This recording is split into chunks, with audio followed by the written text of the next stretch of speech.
Can you start a podcast with me, please? I need something to do.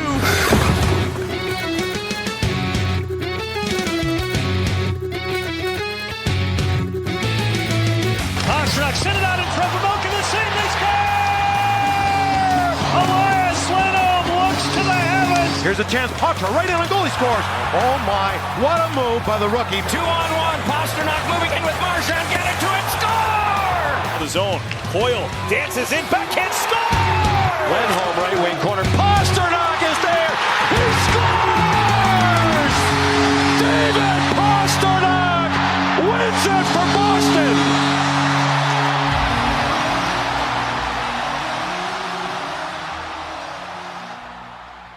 Welcome in, everyone, to another episode of Bruins Tape to Tape. And in fact, welcome into our 4th season premiere. I'm your host today, Caroline with a K, and I'm joined with my fantastic co-host, Maria from Watertown. Hey, Maria, how's it going?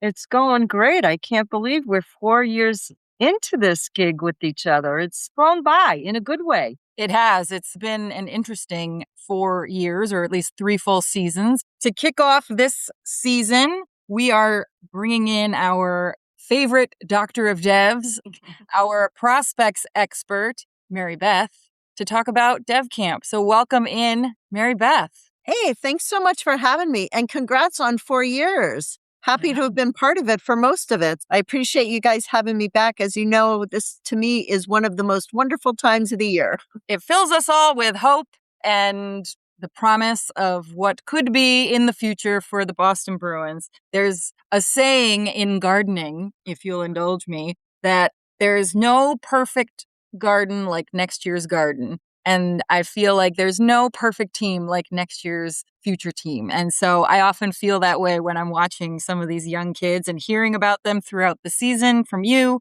You do such a great job of keeping track of all of these young players. And we're excited to hear about some that have been in the system for a little while now. You're going to tell us a little bit about Dean Letourneau, Will Zellers, Loke Johansson, Kristian Kostadinski. And then, of course, our 2 newer players on our prospects roster, goaltenders Yuri Ivanov and Max Lundgren. But before we dive in, let's do a little bit of a refresher in case we've got some new fans or folks who just don't pay this close attention in the summertime. What is development camp and why does it matter? Development Camp is a summer program. It's held by all of the NHL teams, and it's their newly drafted and their signed prospects. There are some invites that come as well. They might invite people that they're interested in. I've noticed a lot of times that the invites are playing with somebody who's already in our pipeline.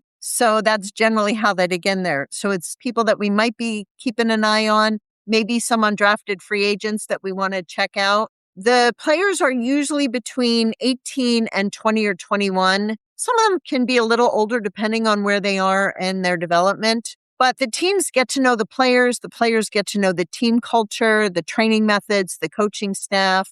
They focus on skills, nutrition, training, and sports psychology. And then they help the players to come up with a development plan for the next year. I think last year we're talking about it like hockey school. And that's really what it is for these guys, is they're just coming in, getting a taste of this, but also coming up with a game plan moving forward. And Maribeth, this was a question, I think it came up last week while some of us were there physically, but are there typically any scouts? And I think this is a question that fans would want to know the answer to. Not usually. Yeah. I do think that there may be some people keeping an eye on the notes that come out, the video that comes out, but people aren't going to other teams' development camps. But there was one player in here who this is like his 3rd development camp. He was at the Kraken. He was at Vegas. So you do see them going to different camps if they haven't signed into a system or committed to a system. But it's not because somebody's been in there scouting them in the seats. Now, Bruins brass is often there, but they sit way up and not anywhere near us peasants freezing our asses off. Exactly. My God, was that rink cold. It was good on a hot week, though. So it's a really great opportunity. The vast majority of the players who are in attendance are players that have been drafted by that team. And then, like you said, there are a handful of players who are invited. They are not already signed somewhere or drafted for a variety of reasons. Their pathway is a little bit different. A lot of the invites I noticed this year, for the most part, came from the NCAA. Then there were a couple of invites we had a WHL invite, but a lot of them came from NCAA. And of course, there are draft picks there who are currently also in the NCAA. But that kind of got us thinking about some of these changes that the NCAA has adopted over the last couple of years. Most notably, the biggest change was last season, in which players who had gone into juniors, which is technically professional hockey because they get compensated, previously had never been allowed to then go and play in the NCAA because the NCAA would only take players who still maintained amateur status. That changed last year because we saw Gavin McKenna be the flagship player, so to speak, to do this thing where he played juniors and then went to Penn State. Another change that's coming down the pike that I'm not as familiar with. Explain the next phase of the change and maybe how is that going to change the landscape of prospects? So this change is going to affect prospects who are going to enroll in college in fall 2027 or later. We need to talk about it now, though, because it changes the way NCAA eligibility is applied. Up until next year, the way that eligibility worked was you would get 4 years of playing within a 5-year period. There's all sorts of different rules and regulations in there, but you hear about somebody redshirting. They might sit out a year to protect a year of eligibility. That's not how it's working now. For most of the college athletes who are coming in right after high school, they may actually be able to get another season in or so. But this is, instead of 4 seasons within a 5-year clock, it's a 5-year eligibility window, but it's tied to your age and your enrollment. But now the NCAA clock begins on the academic year after the 19th birthday, but depends on when you're born, when that clock is starting. That's why any of the players in juniors now need to be thinking about, where's my clock? What I think is going to happen with this is I am thinking that people are still going to be playing their time in juniors and not necessarily cutting that. But as we've been seeing more and more is maybe cutting their time in the NCAA, not playing all 4 years there, still getting in a few years in juniors. Now, there may be some who just play a year or so in juniors and then get their full 4 years in an NCAA. We're going to have to see how this ends up playing out. There was a lot of pushback on this for hockey because hockey development is very different than a lot of other sports. Most sports don't have this very intricate and important development window of juniors. So does that mean that the clock starts at age 19, regardless if they plan to go to an NCAA? Like they will max out in age potentially before they max out the number of eligible seasons? Correct. Interesting. I get it because, especially at D1 hockey schools, you have players coming in who are probably going to be a little bit older. Again, they could be going and playing American juniors, which is still considered at the time preserving their amateur status. So they would come in and be a 22-year-old freshman, but then they would have 4 years. So they were graduating if they played their full eligibility, 26 years of age. But now it sounds like it's a max out at 24, depending on when your birthday hits. Interesting. So if you turn 19 in August, it's very different than if you turn 19 in September.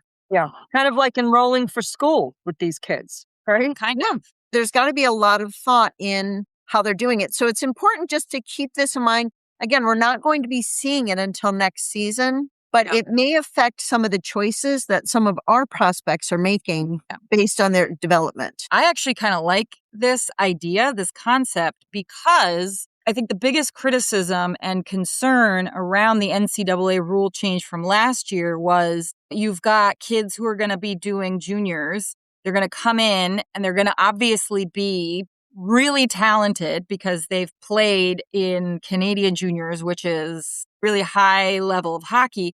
And the number of spots available for especially American players, it's going to be that much more competitive because you've got this injection of potentially significantly more talented players coming into the pool.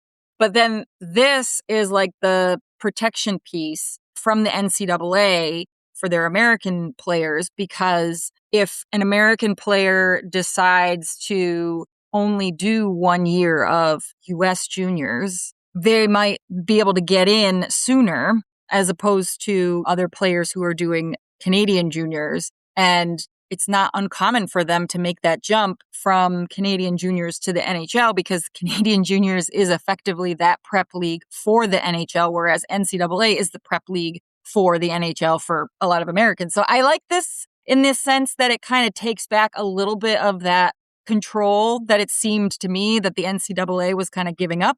But we'll see how it works out in practice. I think we have to see how the players end up using it, how they end up responding to it. And I think then we'll know better, because I think there's an argument made for both sides. I can see the more level playing field, but I also see what the Canadian junior system does and the kind of product that we see from that. Yeah. This whole NCAA change has even gone so far as to motivate USA Hockey to completely change their development pathway for older players. They're creating a new league, so to speak, of more elite junior level, again, still amateur, but trying to create another layer to amp up the talent and the competitiveness for American players to compete on a more level playing field with Canadian junior players who are coming in and also trying out for NCAA spots. Like, it's legitimately enough of a concern for USA Hockey and seeing how these rules have changed access for American players. So very interesting. Love to see good competition among young players because you want to see them grow and develop. And that is why something like Dev Camp exists, so that way we can track some of these players and see how they've changed and see how they take what they've learned. I think we'll kick it off with obviously the biggest name and our biggest player out there, Dean Letourneau. He's been there, I believe he's done it 3 years now. This is his third development camp where I've seen him. Actually, the first dev camp I covered was right after his draft. I've been watching him for the last, obviously during the year as well, but for the last 3 dev camps. So my gosh, what a difference a year makes. I went 3 days. He looked like a man amongst boys, honestly, in there, but he's got a rocket for a shot and he moves relatively fluidly. I still think there's some work he can do on his ease of movement. And I don't know if that has anything to do with the fact that he's a big boy.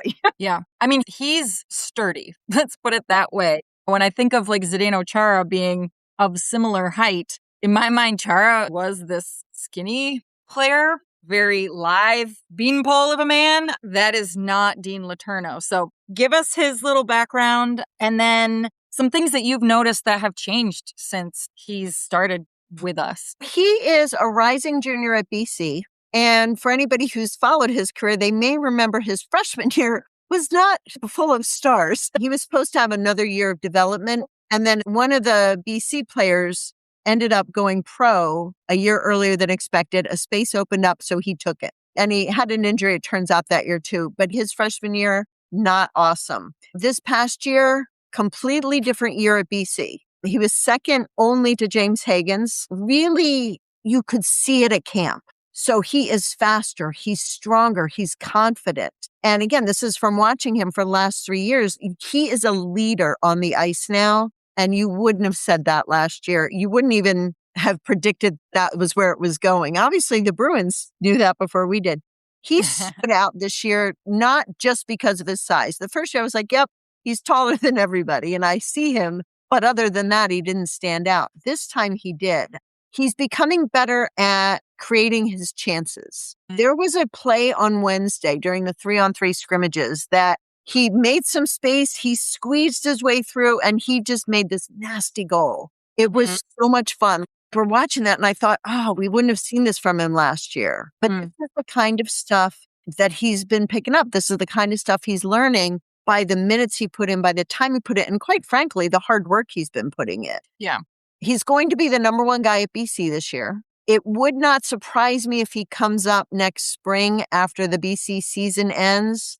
But because he skipped juniors, I wouldn't hate it if he added an extra year of development. So I think that decision will be made when they see how this year goes for him. He was an interesting one for me to watch. I was only there for one day. I went for the first day where there were a lot of drills, which I love to watch that kind of stuff. I watch that 3 days a week during the season with 10-year-olds. So I'm very familiar with all the foundations of hockey and the basic skills that doesn't matter how old you are, if you're 8 or 18, you're all doing quite literally the exact same thing. He was an interesting one to observe because, again, I think his sheer size can sometimes make it a little bit tricky to evaluate his skating. I know that the skating was a huge issue commented on last year and that it has improved. And it's hard to compare him to someone like Will Zellers, who we'll get to, because Will Zellers is 7 inches shorter than him. There is this difference in size. Yeah. There. And not just height, build and everything. And watching him skate, he had decent foundation of skating skills. What I thought was really interesting in watching him was some of his technical ability. I think I would hope, continues to work on and develop. And watching players in drills is very different than watching players play in the game. Playing in a game can hide all manner of sins because there's so much going on, but the technical foundation really becomes important and evident in gameplay when you have to make a lot of decisions quickly, or you have to move and do 3 things at the same time. And when you have that solid technical foundation, those are things you don't even have to think about. So you continue to have that mental acuity to then finish the shot, lift the puck. One of my favorite drills that I saw them doing was a kind of a passing drill where they went down the boards and went back up and passed the puck and then went down again and passed the puck. And they had to do it 3 or 4 times. And not every guy could then lift the puck at the end because they were doing 50 different things, motions, right? And some degree of fatigue, mental fatigue or whatever, prevented most of them from even being able to lift the puck at the end of it. He still has that potential to hone those particular skills. I did like what I saw from him. He's got a lot of potential. I love the size. I love seeing a player be able to utilize that, especially in board battles. I saw him do a great job in that regard. So I think he's going to be a really interesting future Bruin, hopefully, as long as he continues the hard work, for sure. Now, I agree with you. And I do think one of the things we want to keep in mind about development camp is as we are seeing these players, they are playing against other developing players. Now, again, I do think Letourneau looks great. I'm seeing all this improvement, a lot of good stuff happening with him. But what happens is when people see someone like Letourneau standing out at camp, it's their immediate reaction to, hey, let's bring him up. Where's Letourneau? No. He is destined for the AHL for a little bit. Well, and let's point, when this comes up again, let's point to the fact that we did bring James Hagan up here, and he looked like a deer in the headlights during really did the ice time that he got in the playoffs. And we all know the transition from one venue to another and then jumping into the playoffs are all vastly different things. I think people need to pump the brakes on, when we get a shiny new toy, right? You want to see that shiny new toy go from 0 to 1,000 all at once. And that's not how it works for these younger players. I mean, we want to see them grow and develop because they are part of the future, right? And so you don't want to quash that by throwing them into a situation that they're not quite ready for yet. Now, we can have conversations about the Bruins' hesitancy in that regard at the AHL level, where hopefully we're seeing a shift in that mindset moving forward. But let these guys grow and blossom in the venues that they're in right now. Yeah, exactly. Yeah, that's exactly right. So I always have a disclaimer when we're talking about our prospects and our developing players. There's a path to develop. There's a reason why it's called development camp. Yes, Exactly. it's a great reminder that when you're watching players at Dev Camp, this is a pond that is very small and someone can look like a really big fish there, but the pond for AHL level play and then NHL level play significantly larger. Great. So you said Dean is going back to... So Dean will be back he'll be junior year at BC. We'll see how that plays out at the end of the season, whether we see him come up to the Bruins or whether he does another year at BC. I'm not going to begrudge a kid if they're close to ready who wants to start making some money. And Yeah. It's tough. It's tough to not do Tough that. to say, right? It's tough to say no. Will Zellers, tell us a little bit about him. What number That camp kid, was this? He's got He was some great. sick hands and he can motor, man. I mean, I will say this about him. Out of all of the players that were out there, he seemed to me to be the kid that was having the most fun out there all week.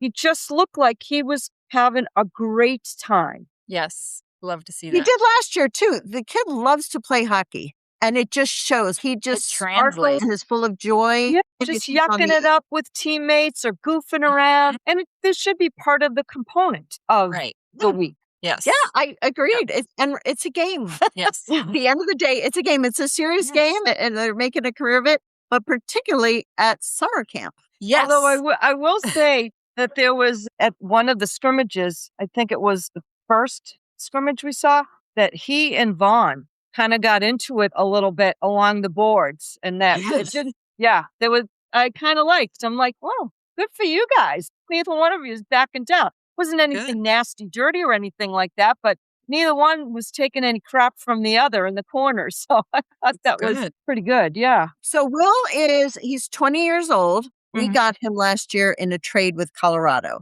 He was at camp last year. Yeah. So this is his second camp with us. And I'm sure he was at camp in 2024 with the Avalanche. He was a third round pick. I loved watching him last year because he had fun and he was a great pairing with Hagens. This year, he was a lot of fun to watch actually in the scrimmages with Pelosi. They made a great pairing. He's great with the puck on his stick. He is a playmaker and he's a very offensive player. Not offensive. Offensive. But he can snipe a shot too. Yes, he can. Very high skill player. Ooh. I really enjoyed watching like these little surprises. It was fun to watch. When he got the puck on his stick, he was fun to watch. But by no means David Pastrnak. I'm not equating him in terms of talent. However, one of those kinds of players who they hand out little treats of, look at this little thing I can do. Here's a little treat for you. And it's just, oh my God, that was fantastic. I loved seeing that. Now, he is a rising sophomore at North Dakota. So he's going to be NCAA for the second year. Had a great season last season. He led the stretch at the end of the first day. And I always like to see that because it shows that it's a sign of leadership, but it's also showing a level of trust from the coaches. It's anyone who you see leading the stretch is given a certain amount of responsibility from the coaches and saying, hey, listen, we believe in you. Good job. And it's really a sign of respect. And you know what? He didn't take any shift off, any drill off. No. He went 110% no matter what he was asked to do, which I think is significant for any athlete in my view. He was super smooth. They had a puck handling drill where they had to do a lot of slalom skating and then also passing the puck under these little things, I don't know what you call them, to get to the goaltender. And he was just smooth as silk. It was beautiful to watch. He also had a really good year last year in World Juniors. He participated and had a pretty impactful series there, I think, with Hagens, right? He played. Good. And again, they were fun to watch. They played well off each other. We're looking to the future. We're starting to look at hopefully some future line mates. That thought just popped into my head. You know, don't overrate the importance of these players having played with each other. Yes. Yeah. And that actually brings me Cooper Simpson, who is here for we drafted him last year. He's HL, but he is also heading to North Dakota. Oh, so cool. he and Zellers are going to be teammates this year. All right, so let's shift gears a little bit to the defensive side of things. The Bruins' identity for years now has been solid, good defense, and it's something that we have struggled with the last couple of years. And so seeing the defensive players out there gave me hope. There were a lot of names that I have recognized from past drafts, past dev camps, but two guys that I want to touch on are Loke Johansson and Kristian Kostadinski, primarily because with Kostadinski, we talked about him last year as being somebody of note, and I 100% noticed him. But also with Johansson, he was the only player there who actually has AHL experience. And I have to say, I could tell.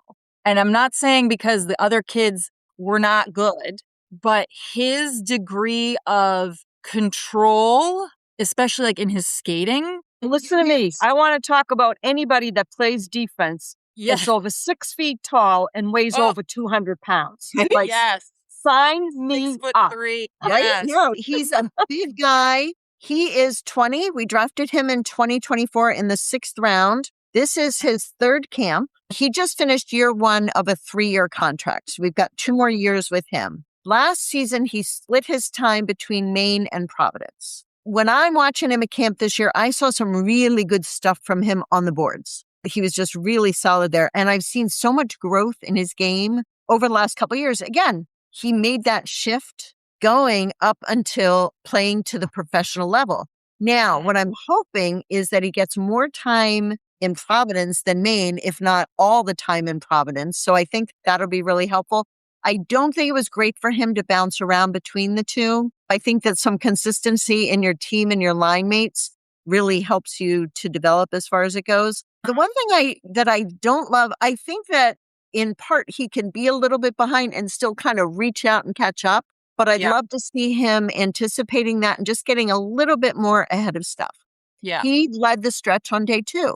So again, seeing that trust, that leadership from the coaching staff, I always love to see that from them. But yeah, I definitely am seeing some good stuff from him. Definitely a huge jump from last year to this year and from the first year I saw him. So where do you see him potentially reappearing? I have to assume we're going to see him at rookie camp because of all the guys that we saw.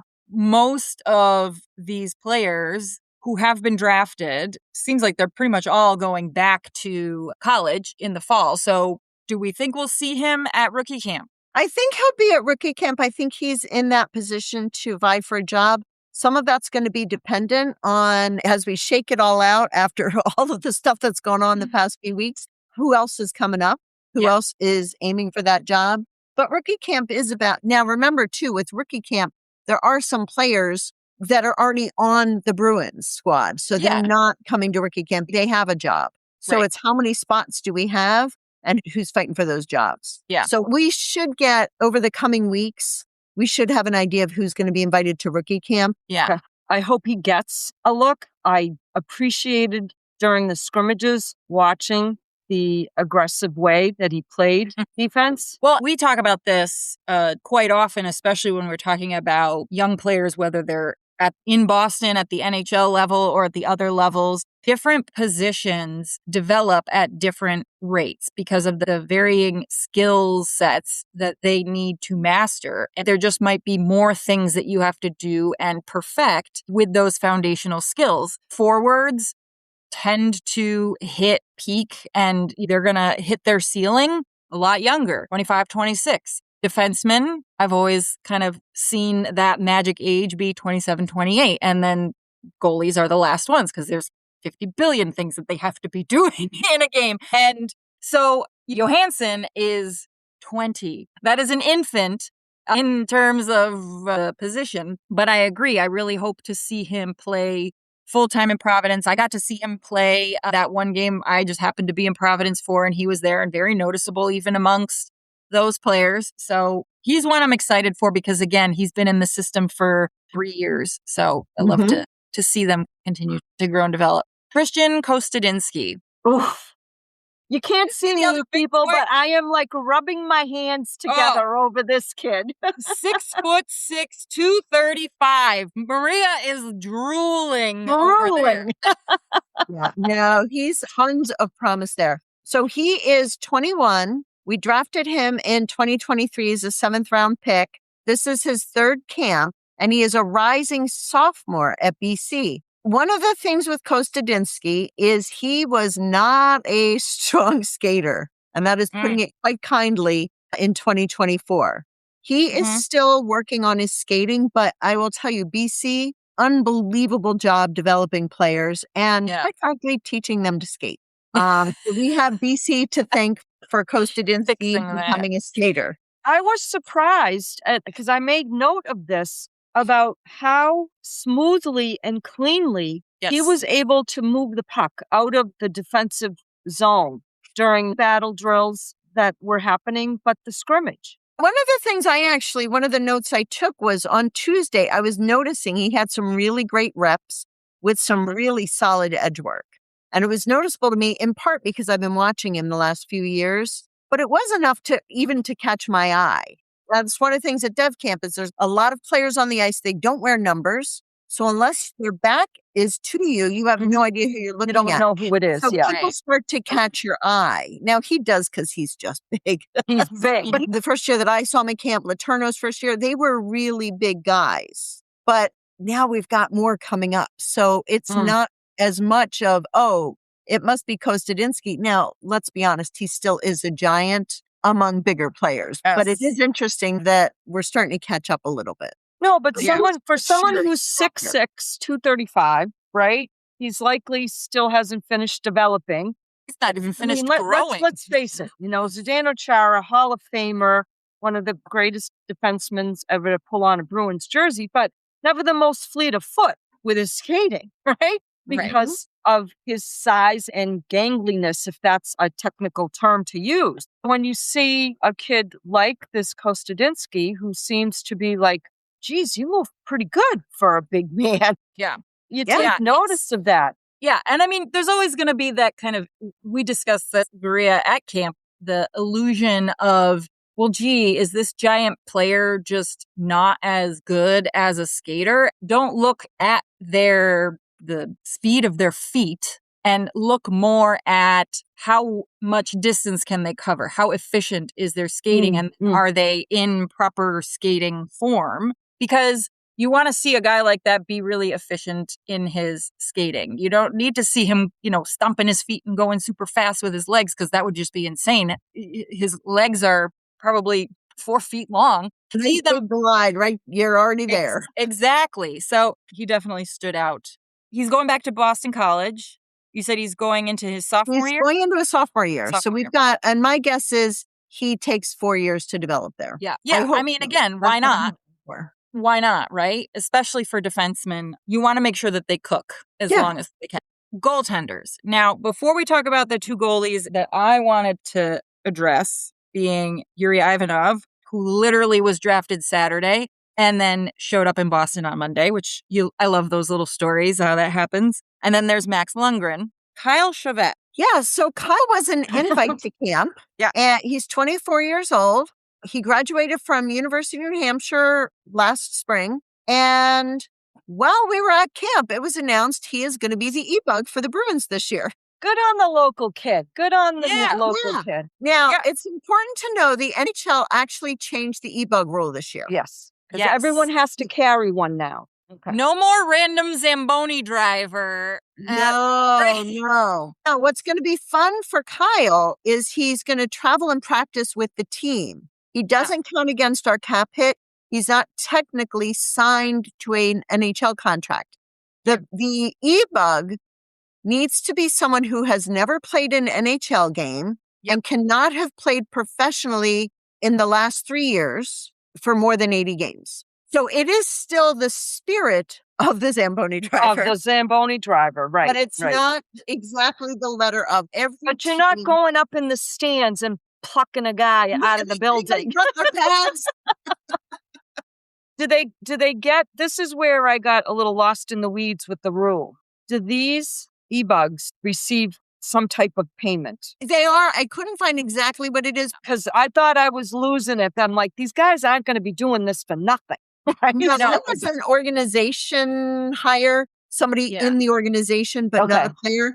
I'm assuming they invited him knowing that he probably had that job and they just hadn't announced it because he was an invite. I got to tell you, not knowing any of that till you told us this morning, my very first note on him was great feet. Love his feet. His footwork, excellent. They say that the goalie actually has to be your best skater, the best one on their skates out of the entire team. And he had fantastic feet. But that stood out to me. But we're not really here to talk too much about him because he's not really in the pipeline. Let's talk about Yuri Ivanov. This guy, like I said, besides loving watching these drills anyways, I am always drawn to watching the goalies because, again, my kid is a goalie. I watch goaltending fundamentals constantly. This guy, when he was out on the ice, I believe he was out there with Chevette and another player who was just an invite. And he's 6'2", so he's not like excessively tall. And he was only like an inch taller than the other two players out there. But the space that this kid takes up with how he positions himself, probably the equipment he's using, holy cow, this kid takes up the net. And he was the Bruins' first pick for this year's draft, I believe. Yes, he was. So he is actually only 17. So this is what makes him pretty amazing in my book. 17, he'll turn 18 in September. We already talked about how goalies develop later. He is playing right now in the MHK. So that is the Russian juniors. He'll be going back to Russian juniors. Last year in 17 games, he had a .924 save percentage and a 2.62 goals against average. So nice numbers. He should be there for the next couple years. He's got no 5-hole and he's got, as you mentioned, great lateral movement. He takes up the net. The one thing I started to notice, but this is the thing, I don't pay too much attention to goalies at Dev Camp. They're young and they basically just are peppered with goals for 4 solid days. I don't even know how you can qualify it as development camp for these poor goalies because all they're seeing is rubber. From the time they set foot on the ice until they get off the ice. So it's really difficult to kind of make an assessment of them. The one thing that I did notice early on in the development camp, and it wasn't just him, but it seemed like most of the goalies were really struggling with shots up high. You know, anything that was top shelf or glove side or by their shoulder, they were having a hard time. And maybe that was just the start of camp and not understanding what the hell they were supposed to be doing or what their roles were on the ice as the goalies there. But yeah, I did feel bad for them in that regard. This is kind of my take on what I see with the goalies. One of the things that I watched while the skaters were doing their warm-up skate drills, the goalies were having a little bit of one-on-one time with the goalie coach, doing not only their version of warm-ups and doing some post work, but they have that opportunity, that one-on-one time with the goalie coach to do some training work, a little bit of coaching that was happening there. They'll do their little thing, and then the coach will talk to them afterwards, and then they do it again, and they implement those kinds of changes because that's kind of how goalie training works in that sense. It's not like with a skater's drill where, okay, you got to skate to the dot here, and you got to pick up the puck, and you got to pass it, and you got to do all these very obvious things.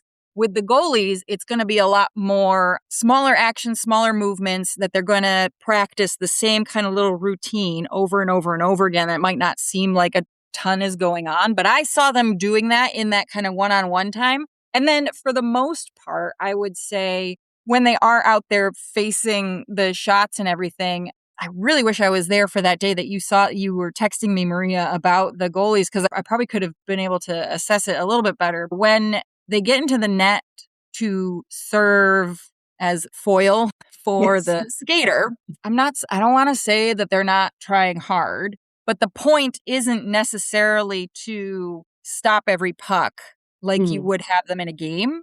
So it's entirely possible that, yes, man, we got issues up top.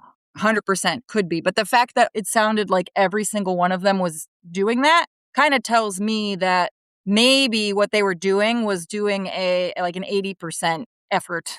Right. It's not a knock on, well, it sounded like a knock, but just something I noticed. But very interesting how different development is for goalies and the training and everything that kind of goes into cooking up a good goalie. That's why we have so many in the system, because you never know how they're going to turn out. It's like sourdough. My God, you don't know what just 17-year-old, who knows? Now, again, this is an important thing to keep in mind, too. When we talk about development camp, when you see video of some of these players and stuff, we don't actually know what they're working on every time. Right. So it may be like, boy, they really don't look like they're doing this skill great. But it may be that the coach said, I'd like you to do this while we're performing this particular exercise. Now, the one thing I did notice is for Ivanov, and I feel like he was over anticipating what was coming and wasn't necessarily correcting in the moment. But again, they're peppered with goals for 4 straight days. You do see them getting fatigued by day 4 when you're just sitting there getting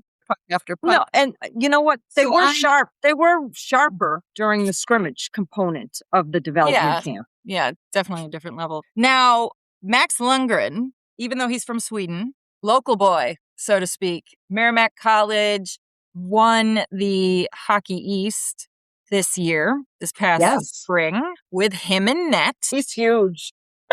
And he was the MVP of the tournament.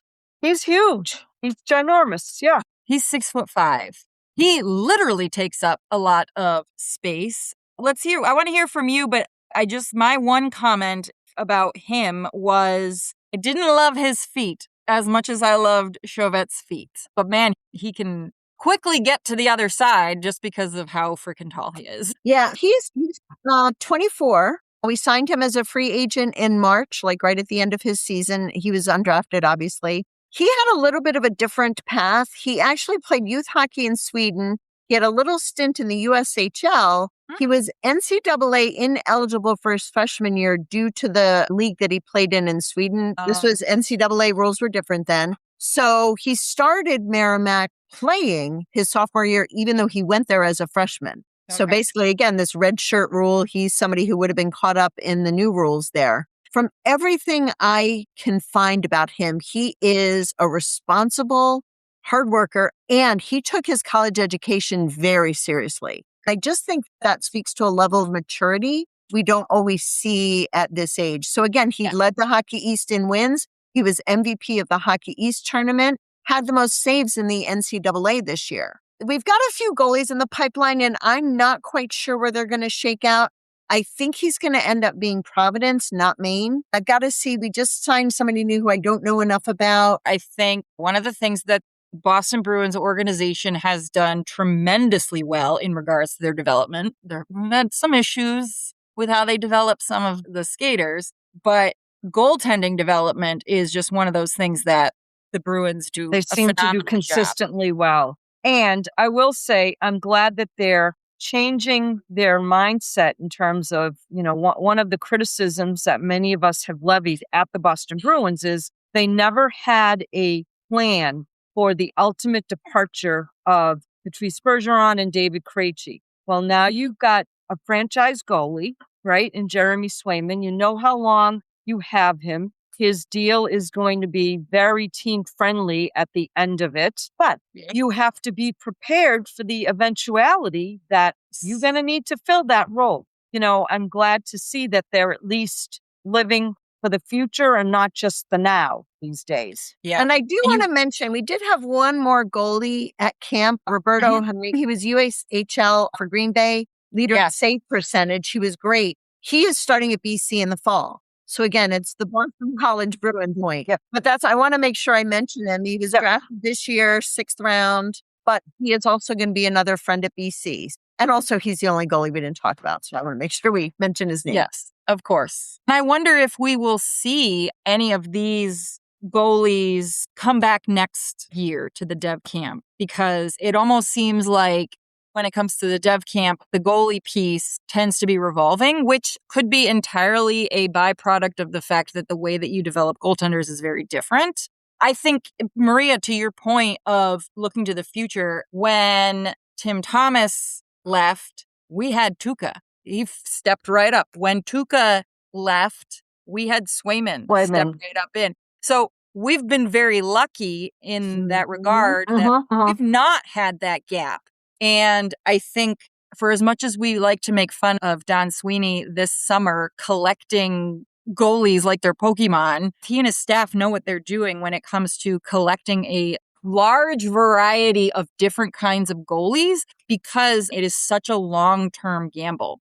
You're not going to see the return for a number of years. So it's smart, as much as I hate to admit him being smart. But so what comes next? When are we going to maybe hear about rookie camp and who's in attendance? Over the next couple weeks, the schedule for the year is going to come out. We'll get the roster for rookie camp. That's often played around with right up until right before camp. And that's going to be the second week of September. For most of these guys, they're younger. They have a game plan for next year. We're not necessarily going to see them unless you're following NCAA or some of the junior leagues, which is fine. We will see a lot of these players again next year.